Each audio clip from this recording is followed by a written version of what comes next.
Hello, welcome to my podcast again and my YouTube channel. Thank you for being here with me on this journey together. And speaking of journey, we're going to talk to John Siddique today. He's kindly talking to us very late in England. He spends a lot of time in England and a lot of time in India too, place that he loves. We're going to talk about his journey today. John is one of us, has been through tough times. And that's what we're going to talk about. We're going to talk about his book too. That's coming out in 2 months, right, John? That's In, right, yeah. in November. But I was lucky enough to receive it and to read. And we're going to talk about some of the topics that he writes about in his book. John found his answers in spirituality. And I always find that fascinating, John, because I mean, we're always searching for answers, right? And some find it in books, in intellectualizing, some find it in art, some find it in religion, and you found it in your spirit. It's actually the title of the book. It's called Signposts of the Spiritual Journey.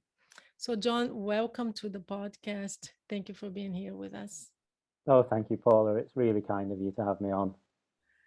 Well, let's start by talking about your path. I just gave a very general, really didn't say much about your journey. Tell us a little bit of who you are, where you're from, and what brought you here.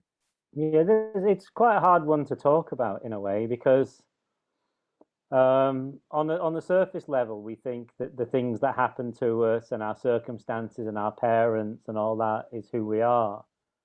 But actually, there's a deeper part of ourselves that has always felt like us inside. So when I talk about the spiritual journey, I'm actually talking about that part of ourselves. Mm-hmm. And the thing is that isn't anywhere that you have to look for it because it's already inside you, but it's not the constructed part of your mind that has come from conditioning and so on. So there's a kind of a natural kind of aspect of oneself. I actually prefer the word sacred to spiritual, but we chose the word spiritual for the book cover. Mm-hmm. Um, Maybe it just sell more books. I don't know, but I have a lovely publisher. But in my life, it's been a case of really thinking that I was somebody for a lot of my life, and that somebody went through a lot of difficulties Mm-hmm. because of his sort of identification with things, with kind of his model of love, um, and then finding that the things that I thought that I knew were not sufficient to actually not just give answers, because answer sounds like you have to look outside of yourself for something, but that weren't a place where one could find home. Hmm. And that's all I've ever been interested in is kind of what is real and what is kind of the most meaningful. And it turns out that by the journey that I've made and many others, and that we're all capable of making because our ordinary lives is the spiritual life. It's not you become somebody else. It's that you Mm-hmm. stop being all the false stuff that you are. Uh-huh. And so I was forced into a position about 7 years ago where all of that conditioned life, the values that I'd learnt from my parents, the models of love that I'd kind of tried to acquire through music and television and reading literature, and you build up this picture of what the world's meant to be like, and you try to construct a life, and you think you are somebody, and it all fell down. It just one day it literally fell down Hmm. because I felt like I was completely squeezed out of existence. And in the run up to that falling down, there'd been years of depression, almost hospitalization, Mm-hmm. um, tried to take my own life 3 times in that Wow. time. And then when it fell down, I thought that was it, I'm over. And but what I found was really interesting. Um, and one of the reasons that I've written the book is so that people don't have to arrive to that kind of hopefully ghastly place of not knowing that there's even one more step you can take. not one more breath that you can take because it just Mm-hmm. feels so pointless. When I arrived at that moment and it collapsed, the somebodyness collapsed. It was almost as if there was a voice inside me that said, I don't know. I don't know how to love. I don't know how to live this life. I don't know what anything means. And that sounds like the most desperate thing of all. But then there was an answer to that, which was, but I can find out. Hmm. And I didn't expect that at all. I thought this was the end. I thought there was nowhere else to go and that I would just curl up and die. And in that I can find out, there was like a memory of um, some words from the Bible of Jesus saying, "The kingdom of heaven is inside you." There was some Mm-hmm. lines from a poem by D.H. Lawrence saying, "All I want of you, men and women, is that you shall achieve your own beauty as flowers do." That's all I knew. I was a poet. I'd published many books. I was Mm-hmm. had a really good literary career. I worked with the Royal Literary Fund. You know, I was on national radio in the UK quite a lot. I had a very successful life by any outward standard. I was very successful. I'd chosen what I was doing. People writing poetry, this house that I'm sitting in was bought from poetry. You know, Wow. not many people can say Wow, that. that's very And unusual for yeah, sure. it is. It is. So, I mean, that just shows I'd actually really kind of done my work, you know? But it all seemed completely meaningless. But then the literature, the literature I'd always loved, had always spoken of this more complete nature Mm. of being. Like people read Mary Oliver these days and people like that, and they're always like, oh, well, that's all. The thing is, the reason that it's so appealing is because it's true. Uh-huh. But what we do is we try to add it on to ourselves instead of actually understanding it from the inside. And Mm. so that was the first day that I took a breath of my own, really. Yeah. And I can't say that it was easy because along the way from that, I had to learn things like healing my inner child, of Mm. kind of working with what we call the pain body these days. I had to Mm-hmm. learn about my own tendencies and codependency and things like that because Yeah. my love model was codependent, learned from my parents and things. And so it wasn't a case of just fixing the psychological, but it was a case of because I then had this tiny foundation of something true, then when I turned to look at the psychological stuff, I actually had a different place of meeting it Mm-hmm. that comes before it so I could Mm. see it less reactively, and then I Okay. could actually start doing that work. So a part of that journey, part of those tools that I've learned, I've put into signposts Yeah. to hopefully Yeah. help people. But it's more than that. Really, it's just a kind of a pointing towards the heart for people to kind of show them that they are their own answer, Mm-hmm. really. You know? Can I just ask you something? Because you talked about poetry, right? So you were in touch with poetry, which usually explores your inner emotions, right? Again, it's another case of those, kind of person that you look from the outside. I mean, he's successful, he's doing it all, and his life is great. He just bought a house out of poetry, right? Uh, but it's funny to me that you say that you were it's not like you were this entrepreneur who, I don't know, manufactured something and sold it online, but you were in touch with something that is inherently emotional. But still, you didn't feel you were out of touch with yourself. Is that it?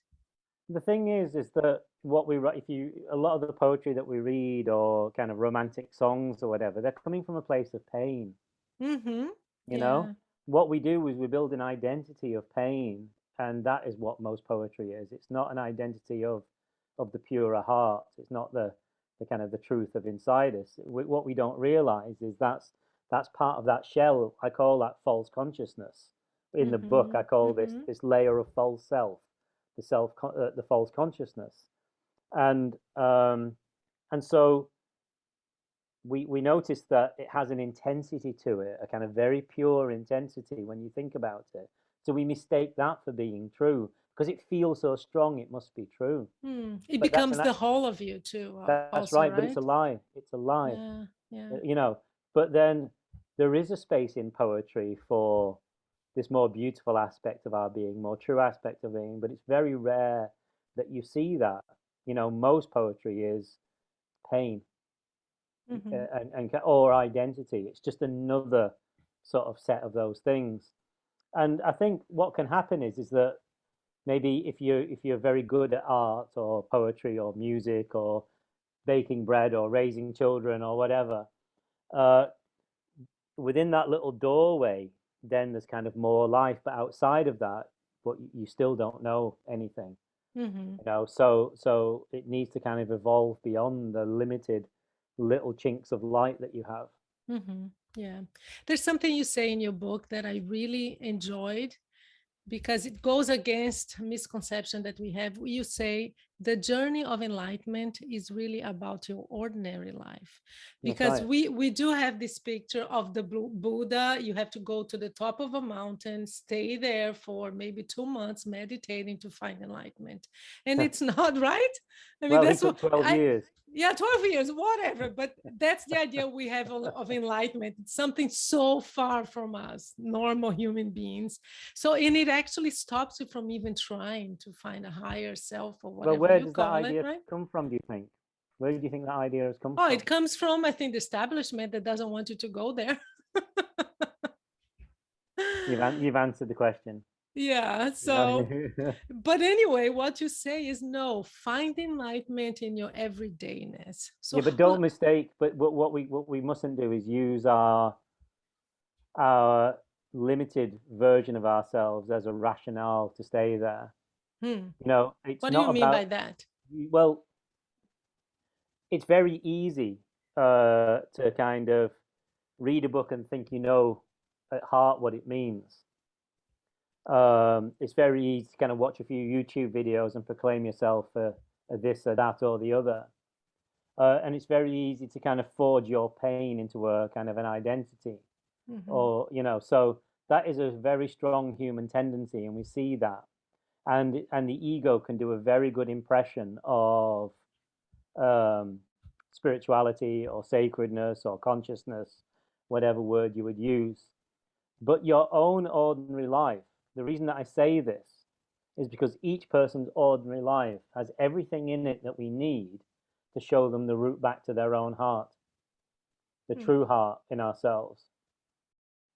And so even things that look like the very worst things, like when my life fell apart, or when everything kind of collapsed, or I was trying to kill myself, or the love wasn't working out, and things like that. The ego thinks that somehow you have to break through, and the story of awakening or enlightenment is always rendered as a kind of having to break through into something. And the Mm. mechanism, we'll talk about this later, the mechanism suicide or actually almost works in the same direction. But if we actually see those things that look like blockages in our lives and we actually just simply question them, like, what is this really trying to tell me? It's Mhm. actually trying to show you that your model of love is wrong.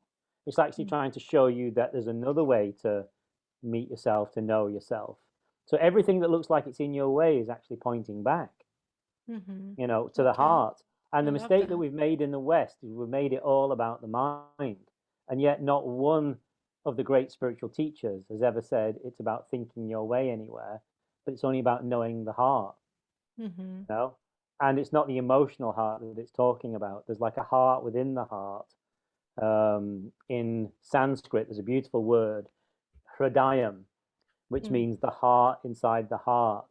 And there's a poem by the 12th century Indian poet Kabir who calls it the breath inside the breath.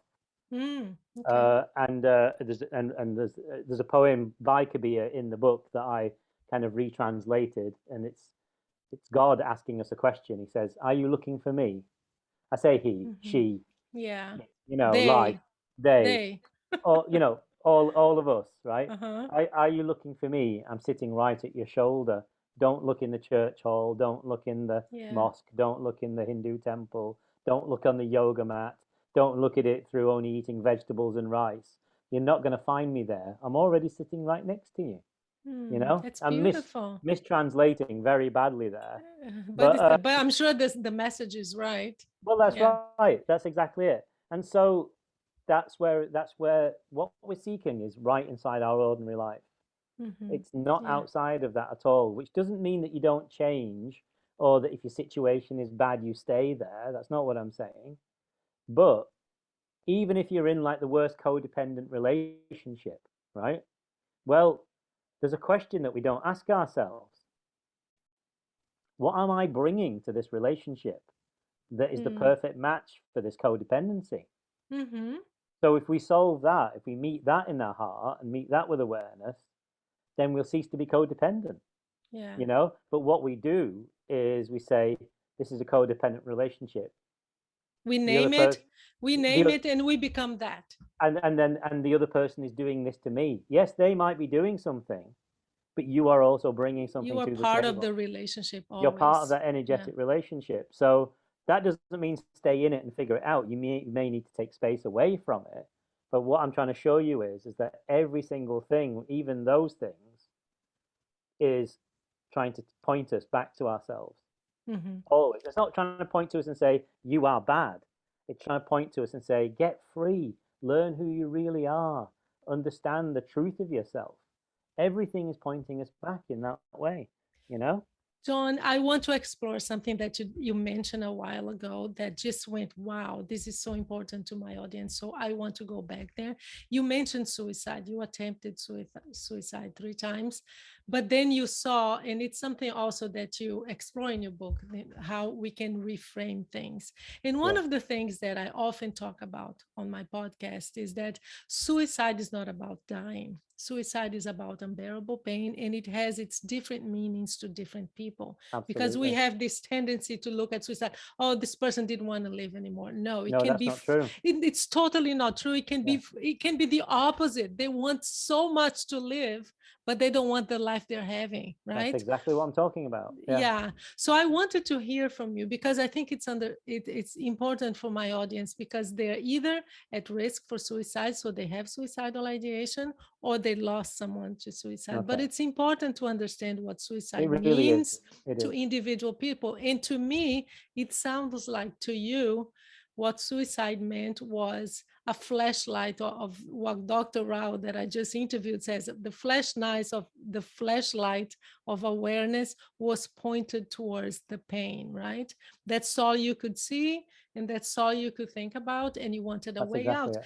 But at the same time, it was something pointing back at you saying something needs to change. And you That's right. took and you held on to that and you changed your life. So can you talk about the meaning of suicide to you? Absolutely. And you know, we talked. You know, I've just lost my oldest friend 3 months ago Oh, to yeah. suicide. My brother, basically, my friend who was Oh, my friend for so long. We were brothers. We used to live together and everything. So, I'm so sorry.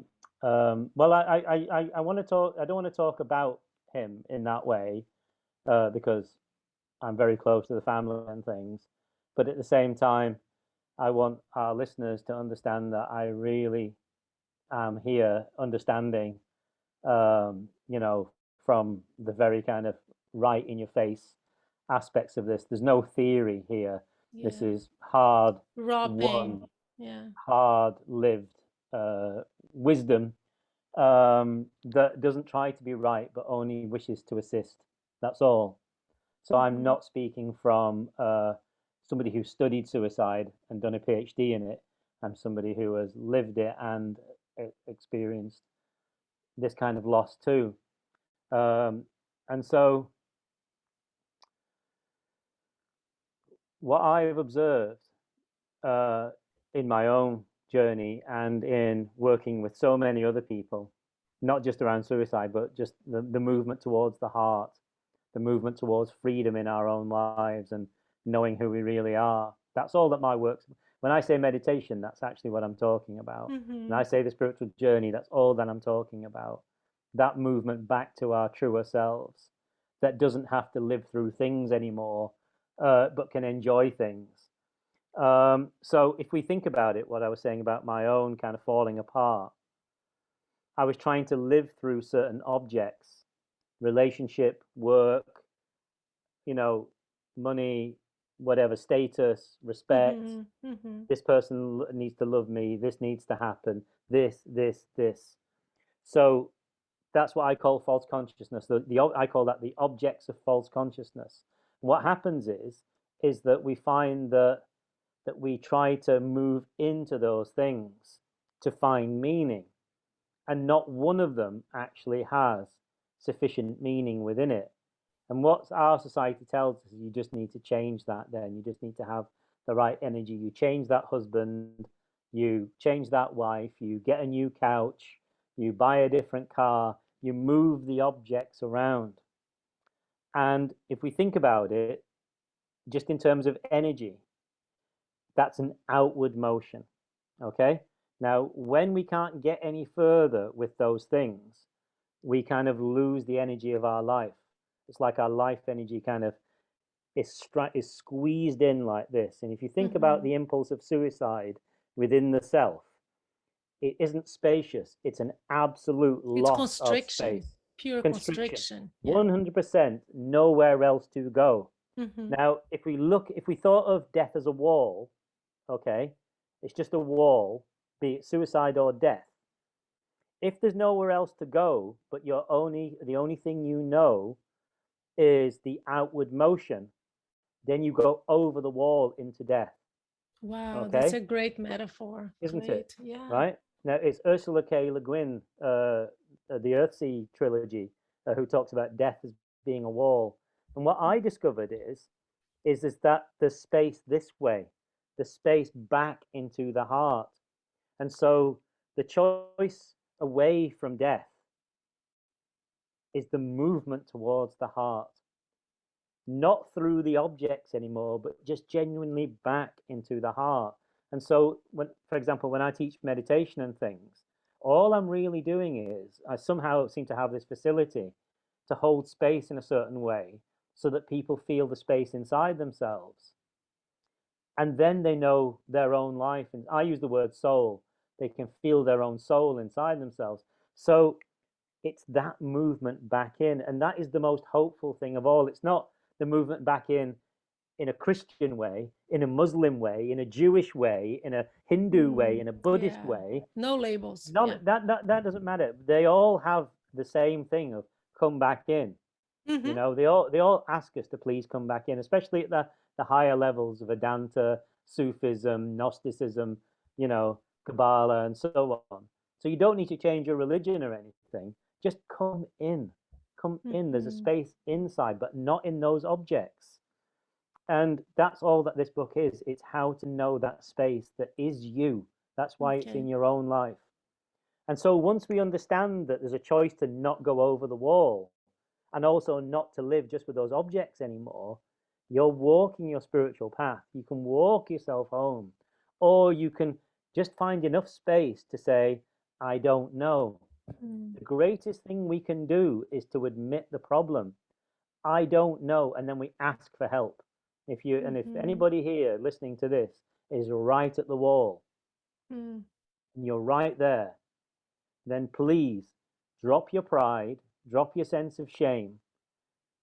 Just say, I don't know. Put your hand on your own heart and just turn and walk the other way and go and ask somebody for help. You know, wow. that's all we can do. Well, first I of all, ask yourself for and help. ask yourself for help, and you will probably find that there's a voice inside you saying, you know, I don't know how, but I'm going to try, or I will Mm-hmm. find out, or I don't know anything.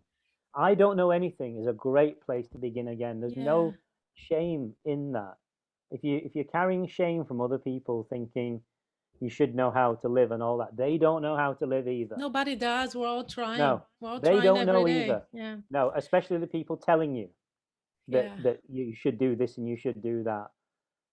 I'm not saying you should do anything at all, but just please try to understand this. The wall is there. There is nowhere else to go apart from over that wall. So if by dying we're jumping into space, there's the answer. What we want is space. So let's choose the space that's on this side of the wall, not that side of the wall. Wow. I love that. And also I was thinking as you were talking that suicide is also that chance, it's like the universe is giving you that chance, that resistance, and it's telling you there's nowhere else to go. Go inwards, right? That's But exactly it. yeah, but unfortunately, sometimes you just don't, as you said, you don't know how. No, that's right. And you don't need to know how. You don't. You just do it. Yeah, If you're at that try. point, you will find a way. You will Hmm. find a way because, but just think of that motion inwards. And so something I use a lot of, it's not an answer, it's not a magic bullet. There are no magic bullets, but something I developed for myself in that time was simply putting my hand on my heart. And I still use it to this day. Physically, yeah. Yeah, just try it now with me, Paula. Yeah. And if you put your hand on your heart and you just put your hand on your heart with the kindness of your own touch, almost as if your hand is saying to yourself, I'm here. I'm Hmm. here. After a minute or two, you feel this small energetic shift. Wow. Yeah. And it's like something breathes back into It's you. kindness, right? You feel That's kindness. right. Yeah. Yeah. And so we're always saying, oh, if only this person was kind, if only this person would love me, if only this would work out in the way that I want it to. All that is just a collection of ego thoughts. But if we put our hand on our own heart and say to ourselves, I don't know, I just don't know. Not I don't know, I'm full of shame, or I'm the lowest person in the world. Hmm. I just don't know, and leave that space. Then there's the space. It doesn't have to be Yeah. an answer, but the space breathes back into us. Is And then that, we can say, I sorry. will find out. Uh-huh. Uh-huh. Is I this, sometimes keep my hand oh, on my heart for yeah, hours. you Yeah, do? hours. I do. Even to this Come day, I on, lie in whatever bed at night with my works. hand on my heart. Yeah. Whatever works. Whatever Yeah. works. And nobody, you know? John, you talk about awareness because I'm thinking about the person who you just addressed. So if you're thinking about suicide, right, find the place within.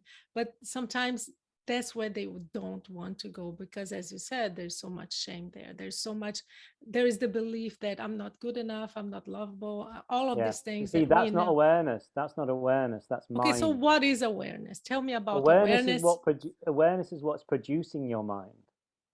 So the part of you that knows that you are thinking, that's your awareness. The part of you that can feel your clothes against your skin in this moment without you even thinking about it, that's your awareness. The part of you that is receiving my voice into your ears before your brain comments with words and things, that's awareness. Mhm. Awareness comes first, and it's before thoughts. It's the conditioned self and the thoughts that make us ill, but Mm, awareness is the medicine to everything, basically. So it's not thinking your way back. You can't think your way to awareness. Awareness is what's aware of your thinking. Awareness is what's aware of the life feeling in your body right now. Awareness is what's aware when you put your hand on your heart and there's that small shift. And if you can't access it by I'm not suggesting anybody should meditate because if you're very poorly, it's not the right thing to do. It can make you far worse. mhm, So, I would say go for a walk in nature every day. mhm. Leave your phone behind. You see, even holding the phone in your hand like this, right? That's still a movement into something looking for an answer, you know? Yes, yes, So that's what we do. And we think that distraction will somehow keep us alive.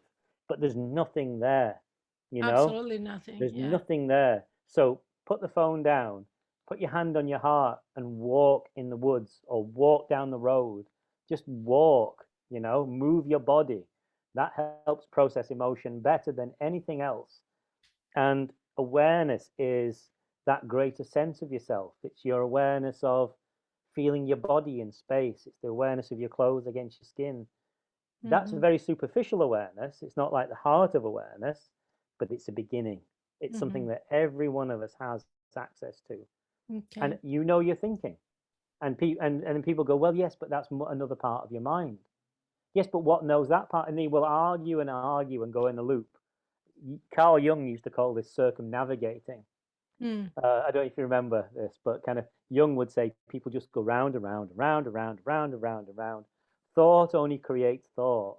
But what we actually have to do, in his terminology, is we move to what's called the axis mundi, the center of the world, the heart, you mhm. know?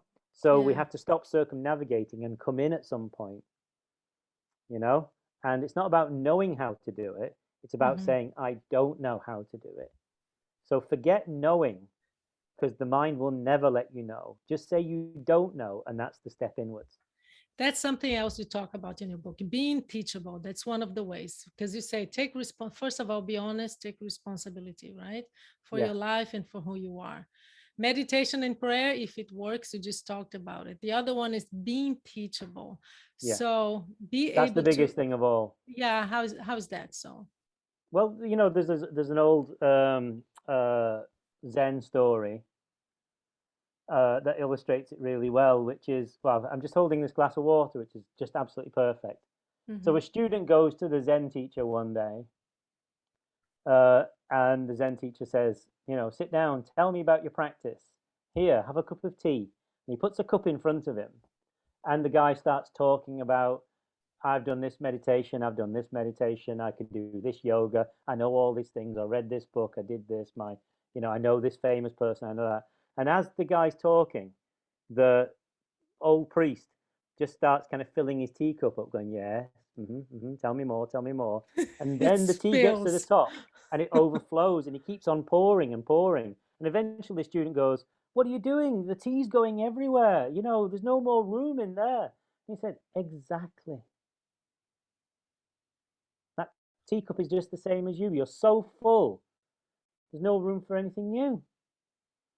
So, Oh, and that that's a fullness, great, yeah, and that's that great. that fullness is that that false self-belief that we have in ourselves.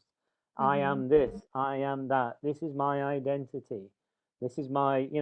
So teachability is about, you can't get rid of that stuff, but you can say, well, I know that there's more to me than this, Mm-hmm. in a way, and so you can allow something new in, you Mm-hmm. know. But what most people do is they're looking for things that agree with their conditioning that already exists. That's how you have the political system operating as it does right now. Mm-hmm. People are just looking for Reinforcers. reinforcement of their Yeah. limited sense of self over and over again, and that's why it's falling apart the way that it is. Mm-hmm. So we Well, look for we yeah. look in tribal identities, Uh-huh. for reinforcement of this. And then the only thing that tribal identity can say is, yes, so we're right and we have to get rid of everybody else. Mm-hmm. And Mm-hmm. that's what we're like with ourselves. Only these things are right and I have to stop being like that. Mm-hmm. So we don't integrate and we don't come to that deeper place. Whereas awareness, what awareness does is it shines a light on all of those things and says, is this real? Is this stuff real? Is this who you Mm-hmm. really are? And you go, well, actually, no, I am more than that. Are you just the money in your bank? No, no, I'm more than the money in my bank. Well, am I only this relationship? Well, I like this relationship, but I'm more than that, Mm-hmm. and you feel that sense of self. So that little sense of self that you feel when you ask those questions of yourself, that's the way home. It's not, no, I'm not those things, throw them away. Mm-hmm. It's not a yes and it's not a no. It's something more. Mm-hmm. For those who are listening and they're saying, wow, I want to do that. How do I start? Ask yourself, who am I? Hmm. Who am I? Am I, and then look at the things of your life. Am I this house? Am I this job? Am I my education? And if you think you are your education and it makes you better than somebody else, you've really got a problem, you know? If there are some people who are so poor, the only thing they have is money. Yeah, We're a seeing that a lot of lot in this those. world right now. A We're lot seeing of that a lot. Oh, those. there are some people who only have the books that they've read, and then they keep kind of saying that they understand the world by repeating the facts from those books as quickly as possible to other people and smacking everybody else down. Mm-hmm. And that is what passes for an education these days. Mm. You know, Yeah. bullshit, just bullshit. Mm-hmm. Because it's without heart. Yeah. And it's only theory ever at that point. So we ask ourselves, the very famous teacher Ramana Maharshi, Mm. an Indian teacher, and this was his way of teaching meditation. He didn't say go and meditate. He would say, feel that sense of yourself within yourself, and from there, ask yourself each day, just for a few minutes, am I this? Am I this? Am I this? Am I this? Not looking for yes, not looking for no, but looking for that thing that's more than that. Mm. Again, have a try right now.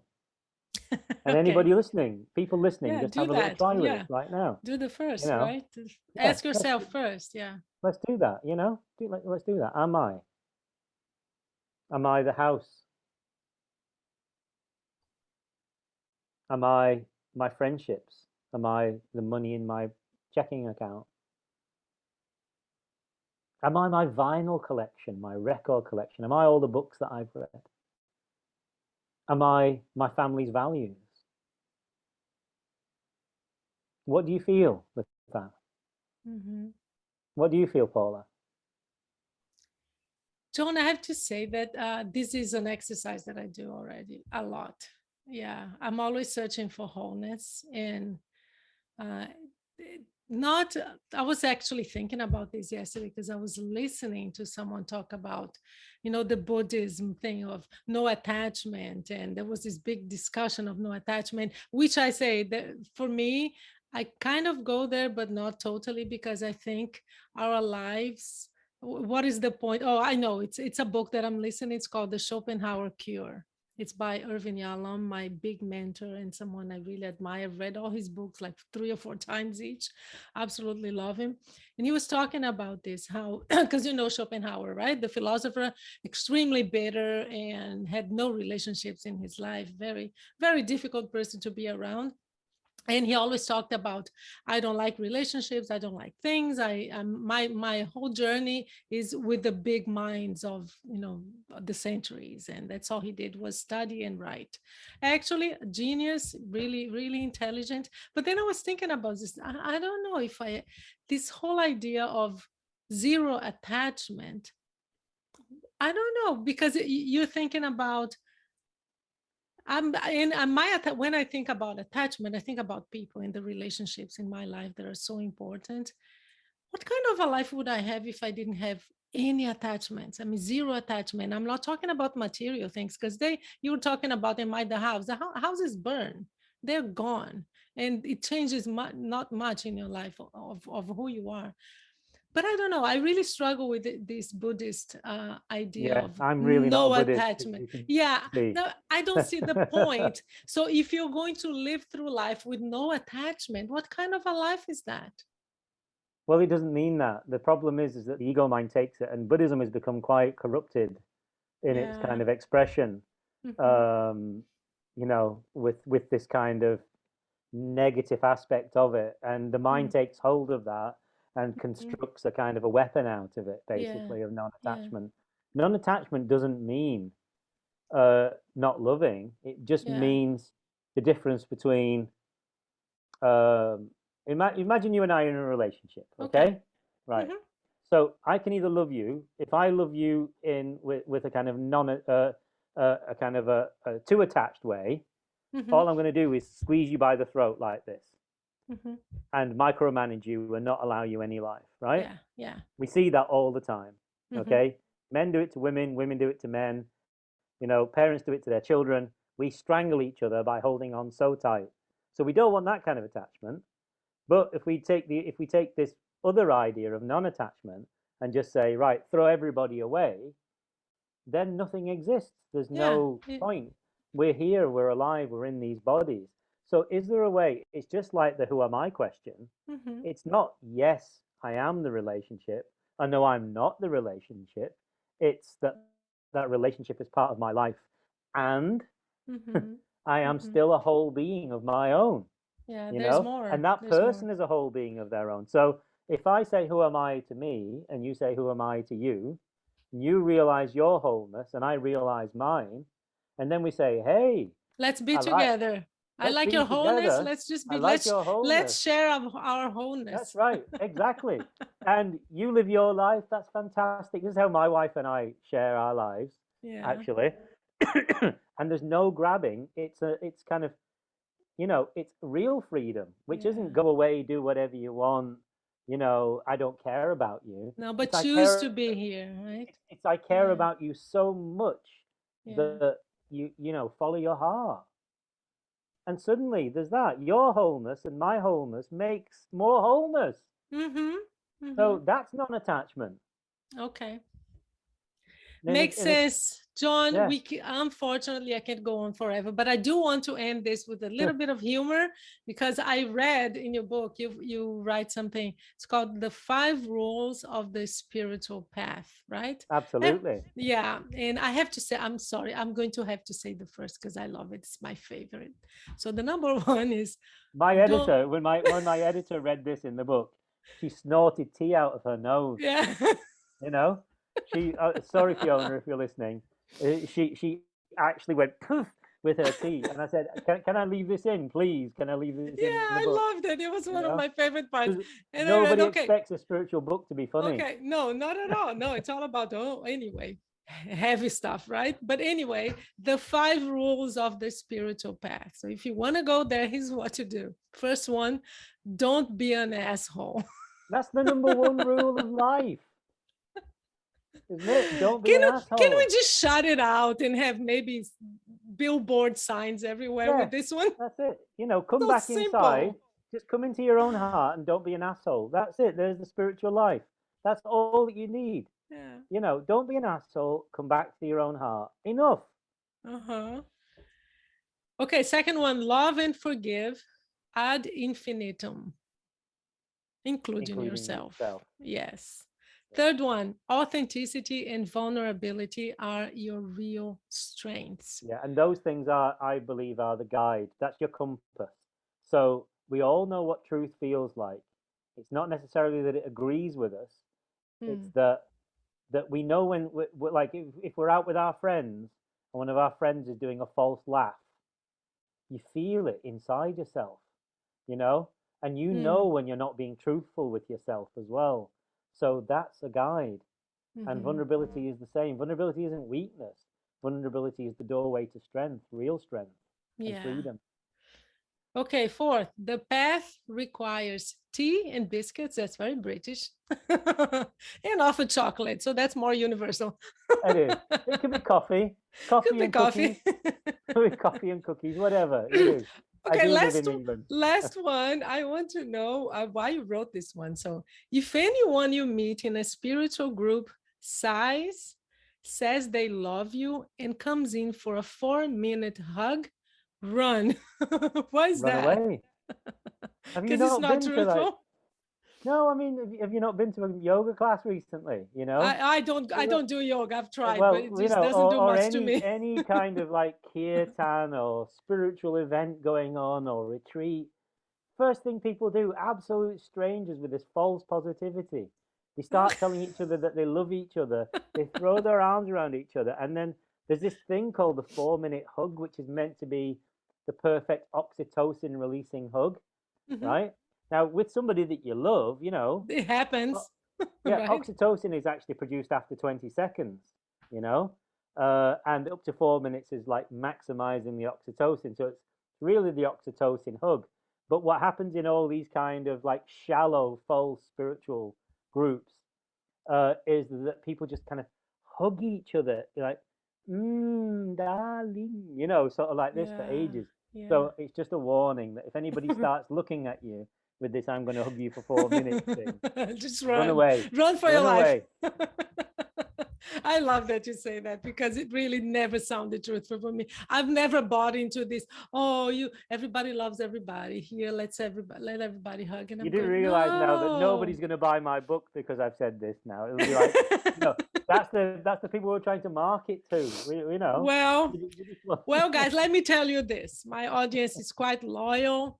Buy the book. It's coming out in November, and I'm going to have all the links. And please, when you have it released, I'll have the link.